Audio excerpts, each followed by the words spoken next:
هغه چې ګناه کوي او ځان کمزوری بولي او فکر کوي چې شهوتونه پرې غالب شو، او هغه انسان چې د کبره ګناه کوي او بیا ورپسې وایي چې دا ورځې دنیا ده نو خیر دی خو ګناه رانه وشوه.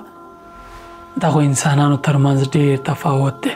هغه انسان چې ګناه کوي ورپسې پښیمانه وي او دی شهوت پرې غالبه شوی وي او په خپل نفس سره دی، خپل ځان سره دی پښیمانه وي په خپله ګناه باندې، تر هغه انسانه ډېر غوره او بهتره دی چې ګناه کوي بیا پسې کبر کوي او توبه نه وباسي. فکر کوي چې دا ورځې دنیا ده، هر څه کوه، قصه کې مه کېږه.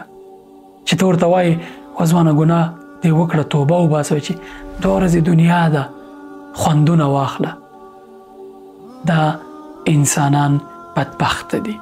آدم علیه السلام ګناه وکړه، ورپسې پښیمانه شو، پوه شو چې تېروتنه یې وکړه، الله پاک ته د زارۍ لمن وغوړوله، الله پاک ورته بخښنه وکړه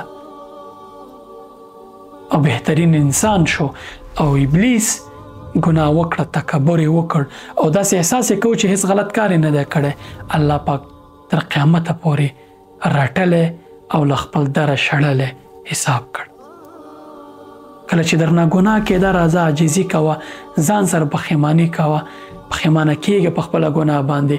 الله پاک همدغه پښیماني دې په توبه حسابوي درته انشاءالله.